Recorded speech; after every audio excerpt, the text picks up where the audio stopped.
Good day, everyone. It's Elaine. I just wanted to do a brief overview of narrative documentation, a quick review of vital sign flow sheets to make sure that you are documenting this correctly. You will be doing both narrative and vital sign records consistently and frequently over the next 2 years. I know that this was covered in the lab session, but I just thought I'd take it from the get-go to make sure that we've got this correct. So, as reviewed, always include for your adult vital sign record, and this is something you're going to have to upload into your vital sign Dropbox, October 2022. The day is the 14th. We do not go putting Monday, Tuesday, Wednesday, Friday in here. We put the day of the month. The time is in 24-hour clock, no slashes, dashes, or any extra documentation points. So just leave it straight and smooth and simple. Respiration rate, again, you're going to follow the dots at the side, which is the legend of how they want you to record these values. You can say I've put a dot. Respirations for this patient would be about 18. This would be 97, 98, which is all within normal range. RA, it means room air, and it's really important to identify the difference between room air or oxygen. In HEAS, most of our residents in our scenarios will be on room air. If you had a resident on oxygen, then you would be putting 2 liters or 3 liters or 1.5 liters. It is significant in your assessment criteria to know whether they are just breathing, not just breathing, but able to get effective oxygenation on room air as opposed to with the need for a nasal cannula or a face mask. So blood pressure is really important to make sure your V, your systolic number, is pointing down and your diastolic is pointing up. So basically, blood pressure range, there's a fancy word for that, is in between. So as we record, because you can record more than one value on this sheet, make sure that you have the arrows pointing in the right direction as indicated by this right here. Okay? Again, we have to identify whether they're lying, sitting, or standing because there can be variances in the blood pressure readings that you're going to get, and it is important to know which you are using. Please use the legend. So if they're standing, you're going to say STD. If they're sitting, as I have indicated, it's sit. For heart rate, you're going to put a lovely little dot, and you're going to identify whether it was a radial or an apical pulse. Important to know the difference.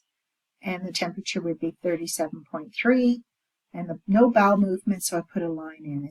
If you are not using an area, then it's important that you fill it in with just a straight line so that nobody can go back and falsify records that you've already signed off on. So I have a little scenario here for documentation. It's a brief skin lesion that we're going to be assessing, and I'm going to go over documentation narratively for what we're looking for. So I've got the record of her vital signs that we've taken to see I've even remembered some descriptors, and that is what I've recorded here if you want to double check my work. Okay. So what we have done here is I'm going to go over through and highlight what's important when you do a narrative documentation. As stated, it's very the same as any vital sign or any flow sheet you complete. We put the month, the day of the month first, 3 letters of the month, and the full year.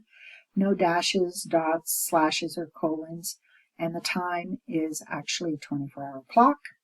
No dashes. Keep it smooth and simple, guys. We always want to identify how we receive our patients into care. So this patient was received into care at 9 o'clock in the morning. They were sitting in a chair. The legs are crossed. She's sitting upright. So this is important. How did you find your patient? If they were lying in bed, you would say that they're lying in bed with the bed in the lowest position, the rails up. If you walk into a patient's room first thing in the morning and the bed is raised and the rails are down, that's a safety risk. And you want to make sure that you have yourself covered and the patient is covered, and it's a very good habit to get into. So please make sure you identify not only what time you received them into care, but how you found them. Maybe you found them lying on the floor. That's important to document. So how did you receive them into your care and custody at that time? Always Always identify their level of alertness or level of consciousness and their orientation to self, time, place, and person. So self is, do they know their name? Do they know where they are? And do they know what time of day it is? We don't have to necessarily know that it's 9:35 and that your clock says 9:40, so it's wrong in time. It's totally appropriate for them to know what season it is, what time of day it is, what the weather is, or perhaps they're going to tell you and look at their watch and say it's 10 o'clock in the morning. That's all fine and acceptable. As far as place, do they know where they are? And when person, we're the nurse. Do they remember your name, or do they remember that you're their nurse? Do they remember who you are? So it's a quick test of memory. So we're going to be identifying whether they have any pain or discomfort. So when they don't have any pain, we don't want to say no pain, but we want to say denies pain, because it's a less liable statement. No pain. Somebody may say they have no pain, but their nonverbal would indicate that they might be or they're crying or they're rocking back and forth. So denies pain seems to be, I guess, more evidence-based practice. You notice that I said this patient state phrase. We want to avoid the use of the word patient, client, or Fiona, he, she, her, they, their. And that is because we want to, this is their chart. And at the top of this page, it is a legal record. There is a label at the top of every page that identifies the patient name, their birth date. It's usually up in the top right corner. And you will find that it would have the name, the date, the doctor, her medical number, her admission number. Everything is identified there. So anything within that chart does not need to be referred to her again. So again, when next I go into subjective questions. So I've received her into care, I've assessed her pain, signs. So here I'm talking about vital signs. So these are the vital signs I took. I've already charted them. So her vital signs were taken, and I'm seeing the flow sheet. So if you want to see what the vital signs were, you can look at the flow sheet. They were almost all within normal parameters. And the reason for that is to avoid double charting. Now, I did record her blood pressure because on her record, her blood pressure was 144/82. And if you know the Norquist values, you know that this is slightly elevated. As a result, we have to do something about it. So you can notify your instructor, you can notify the charge nurse, but the fact is she had a slightly elevated BP. It might be because she's anxious, but the fact is it was elevated. So that needs to be taken note of, and when you have an abnormal, you need to do something about it. So for HEAS, most of the time we're just telling somebody. When we're talking about subjective questions, you can say verbalized, stated. You can just put what the patient said in quotation marks, but as I said, you don't need to identify and say patient stated, patient said. Just make it concise and legible and organized. So from pain, vital signs, orientation, we go to subjective questions. So you're going to identify 3 or 4 subjective questions. We don't want you to do 2,500 like you do in Shadow Health, but we do want you to have an idea that you know how to assess past medical history, current status, relevant subjective questions that would be for that focused assessment. So sunscreen would be one of them that you would ask about, or history of skin cancer for this case, because look at the mole. Doesn't look normal, does it? Okay, so then we're asking about skincare practices. We're asking about why she's here. They noticed the mole. She stated it's on her right shoulder. It's been itchy. Try to use medical terminology. Texture is dry. Elbows are rough bilaterally, and be as specific as possible. If you look at the criteria of an objective assessment for the skin, we're looking at skin turgor, we're looking at cap refill, and you can see that I was very specific in saying 20 digits. I didn't just say cap refill is less than 2 seconds. I said it's less than 2 seconds on all fingers and toes. And that's the way you could say fingers and toes, but digits are a little bit more concise. HEAS is a medical terminology, so if you're able to use those terms, Please practice. This gives you an opportunity to think in terms of those descriptors and to use them. And then I went through, because this is a mole, I went through the A, B, C, and I made my assessment findings and I documented them. Okay, I probably should again be notifying the charge nurse about the abnormalities, but those were the findings that I did. Then we did some health teaching regarding consistent use of sunscreen and checking skin moles and skin for how often that she did that. Now I highlighted this in red to make note that the patient, right? We don't use that word patient, and that's why I highlighted this in red. Yes, she needs to be taking better care of her skin, and again I repeated that word patient, and I did it on purpose.